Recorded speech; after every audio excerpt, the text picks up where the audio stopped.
Welcome to Documenting Learning Adventures with Brightspace Portfolio. I'm Kristina Beifuss, Adoption Specialist here at D2L. And I'm Lindsay Shipman, Senior Manager, Product Enablement here at D2L. Today, we're going to spend some time together talking about Brightspace Portfolio. In the next several minutes, we are going to navigate through a story time, once upon a school day, if you will. We're going to share some of our favorite features about Portfolio and what we think are must-know Portfolio facts. We're going to walk you through a live demonstration of Portfolio so that we can show off some of our favorite features. We'll also navigate to a customer corner where you can hear from a peer. And finally, we'll leave you with some next steps, some support and additional information to learn more about Portfolio and start using it yourself. Meet Leo Owens, fifth grader at Bright Futures Elementary School. In his class at Bright Futures, Leo was very busy learning and demonstrating evidence of his learning through various activities. With 26 other students in the class, Leo doesn't have the undivided attention of his teacher all day and is afraid that he will do something amazing that Mr. Rivera will miss. Leo also wants to make sure he can keep mementos of all his special learning moments from the fifth grade to look back on in years to come. Who knows? He might want to show his sixth grade teacher some of the amazing things that he did in the fifth grade. Sounds like a great potential for Portfolio here. So we talked amongst ourselves and we talked to our colleagues and consulted some of our customers as well. And there's a lot to love about Portfolio. We narrowed down our list, though, to a list of 3 items that we thought are our favorite features and must-know facts. I wanted to chat with Kristina about those now. So, Kristina, one of the things that we talked about was that a shared classroom device is really frequently used with Portfolio. Can you tell us why that's impactful? Sure, Lindsay. As I'm sure you can imagine, in the classroom, teachers don't often have one-to-one devices for their students. They're often using a tablet that is shared amongst a group of students, for example, and the portfolio tool is perfect for that scenario. With one device, students can log in to their portfolio and capture their evidence of learning and pass the device to the next student to do the same quite seamlessly. And when I say log in, Lindsay, I mean there are no complicated passwords to remember or anything like that. So this is great for younger learners who aren't able to remember passwords. It's quite a seamless process to pass that device on to the next student so that it can be used in a group situation. That makes a lot of sense. I know there's a lot of challenges when it comes to access of technology, so it's really nice that we can overcome that barrier in that way. The other item that we talked about is how portfolio evidence travels year over year. We saw that during story time when you talked about Leo. Tell me about why that's important. Yeah. So students are able to capture their evidence of learning in each year. And when they move on, the portfolio goes with them so that they're able to look back at all the things that they did. And even their current classroom teacher is able to look back at their growth and progress through the things that are captured in their portfolio. One of the things that I really love about it is, for example, like a 12th grade student who is moving on to post-secondary education, for example, can look back at all the great pieces that they can cull and perhaps use for application to a secondary, a post-secondary institution, or perhaps even apply for scholarships and things like that. So it's a really great place to capture the special moments, that learning moments throughout a student's career. Yeah, I can see how that would be really important. I love the focus on growth mindset so that as a student, I can look back at sort of how far I've come and how much I've learned over the years. And then as an educator, I really appreciate that opportunity to almost understand like a baseline as your student enters the class. What did we work on before? Where are some strengths and opportunities? And then we can be really thoughtful as we think about what individualized teaching looks like for that student. Mhm. The other item we talked about is how artifacts and feedback can easily be shared with parents and guardians. So this really resonates with me both as an educator and a parent. Tell me more about that.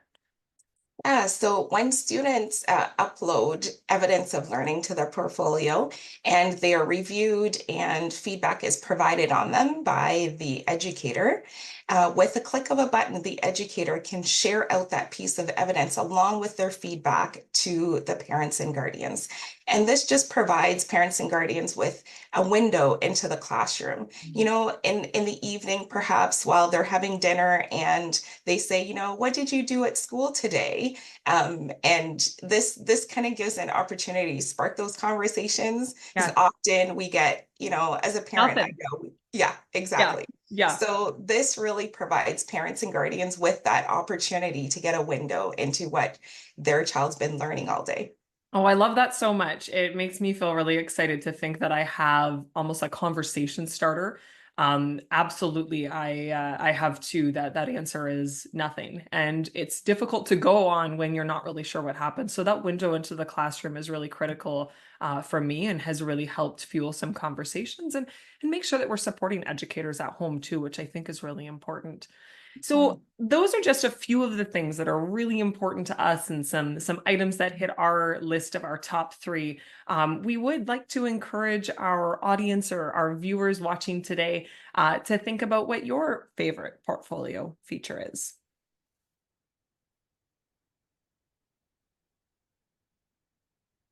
We'd also like to turn things over at this point to a student so that we can see firsthand how easy it is for a student, a young learner especially, to be able to use Brightspace Portfolio. So over to you, Maya.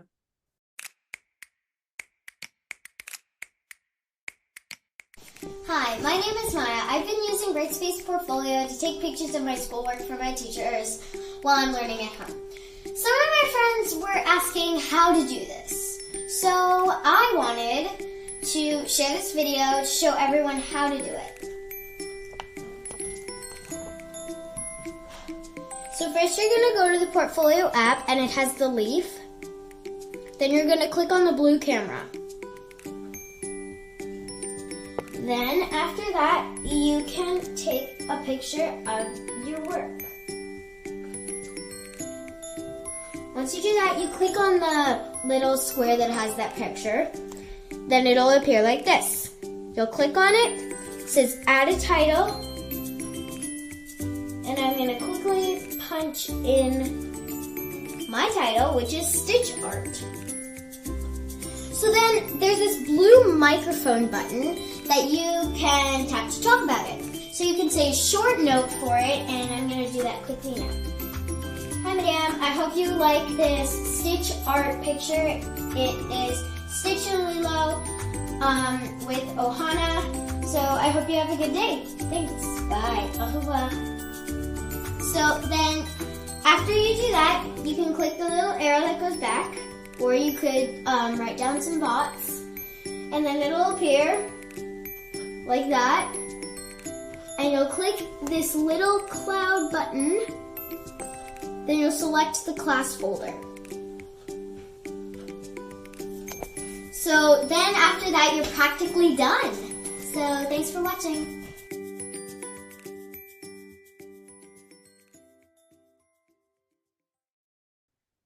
Now that we've talked about some of our favorite portfolio features, we've heard from a student about the ease of using Brightspace Portfolio, I'd love to turn it over to you, Kristina, to really give us a nice walkthrough.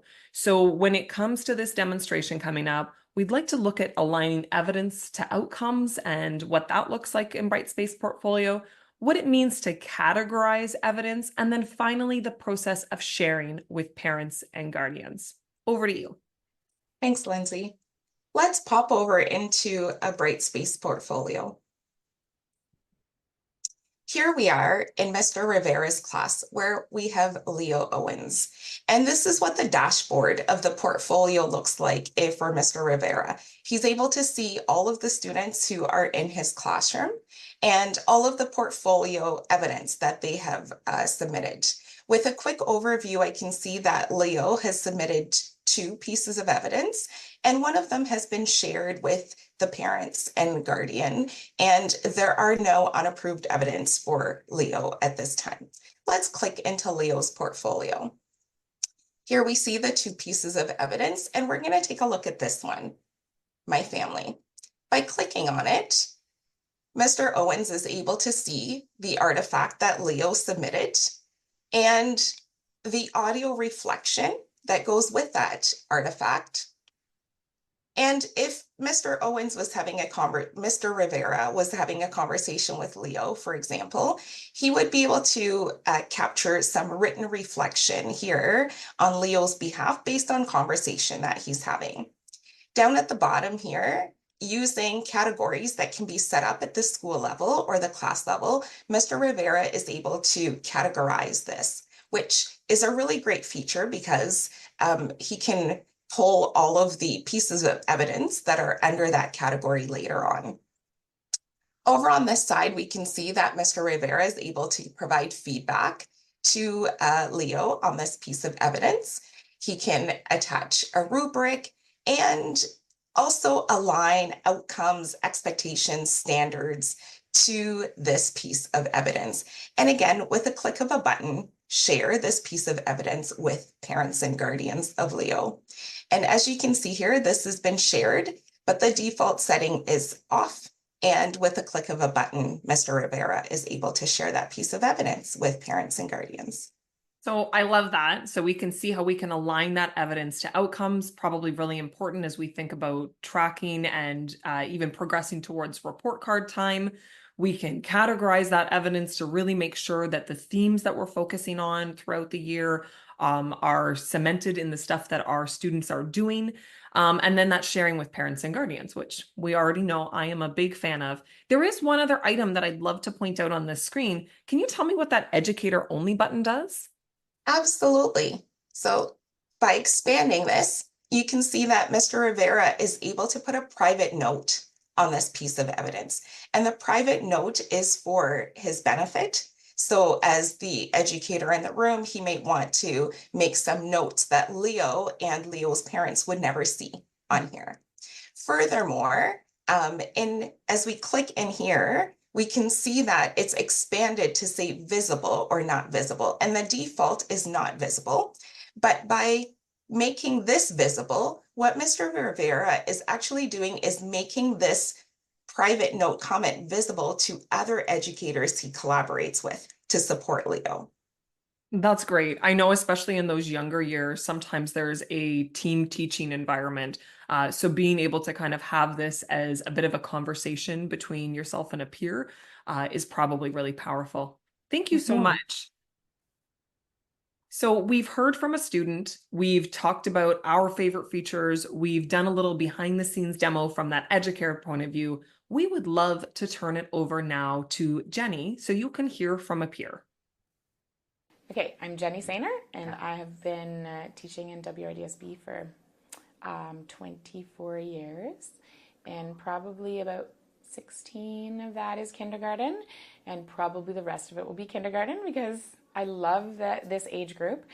There is definitely something really special about the younger age group. I think they're developmentally really different than any other grade. I have taught other grades, and I have children who are in their late teens, like I know about other ages, and I think kindergarten is just really different for a lot of reasons, and one of them is that you have to get to know them by developing a relationship with them because they cannot tell you anything on paper, right?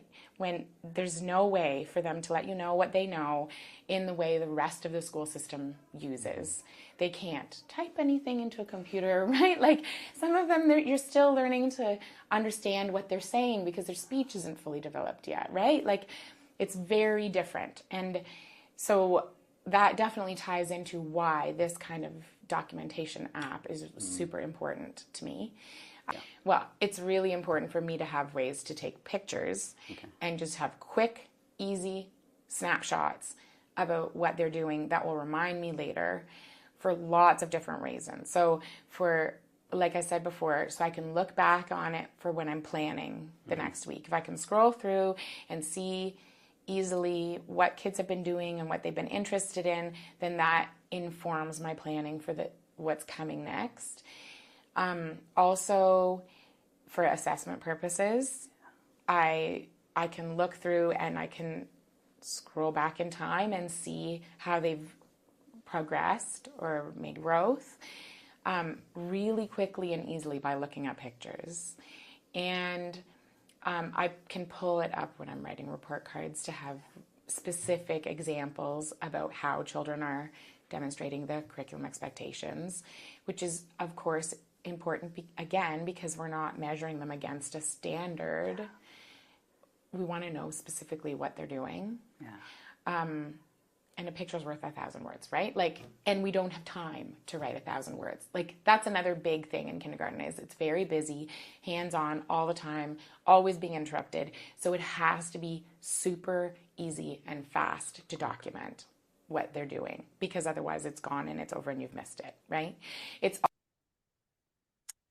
So I think there's a lot of really cool things to be excited about. We're grateful to students like Maya and teachers like Jenny who are able to share their experiences with us. And I hope you enjoyed learning about those portfolio facts as well as seeing that demonstration. What's next? So we wanted to ensure that we left you with some support and additional information.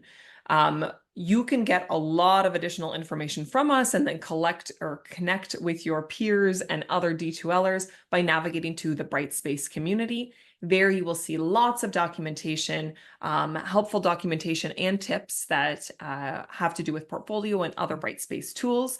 And then, Kristina, I would love for you to just give us a little window into the Learning Center course, because you have done a beautiful job of creating a course in the Learning Center called Getting Started with Brightspace Portfolio. And I know our viewers are going to be really enthused to get started with that. What's the deal with the course? So thanks, Lindsay. This course actually was one that I created to allow K-12 educators the opportunity to learn more about portfolio. And it's a getting started course. So by taking the course, they're able to set up their classroom portfolio, collect and assess pieces of evidence, and have their students submit evidence to their portfolio. The course is basically 5 short modules that are really fun and interactive. That was one of the goals for me in creating the course, that it would be engaging for educators to walk through. Each module is also sort of a standalone on its own. So by going through, an educator can go directly to a module to complete a section if they already know quite a bit about the portfolio tool, and just access what they need. And by completing each module, an award will be released to that educator, and they can share out that award on social media to let others know that about the learning that they're up to, and share with their colleagues to kind of entice others to join them in their portfolio journey as well. Within the modules, there is an opportunity to try now. And what that means, Lindsay, is that there are some educators out there who are not yet using Brightspace and are probably not yet familiar with the portfolio tool. And this gives them an opportunity to access a sandbox that they can get right into to try out using the portfolio tool. So they can do that right there without having Brightspace access previously. Oh, I love that. That seems like such a great way to get started. And thank you again for the thoughtfulness that you put into that course design. I think our viewers are really going to benefit from it, and it's so great. Yeah, I hope so. So we wanted to thank you for spending your time with us today. We hope that this helps you get inspired about how to use portfolio, and maybe to start thinking about how you might use it with your own learners. Again, we do invite you to register for our Brightspace community. You can do that by using the QR code on the screen. And then if you want direct access to that Learning Center course, you can also use that QR code. You do have to be in the community in order to access it, but you're able to have sort of a quick shortcut there if you want to navigate directly to the Learning Center course. So thank you so much for spending your time with us today, and happy documenting in that portfolio. Yeah, thank you.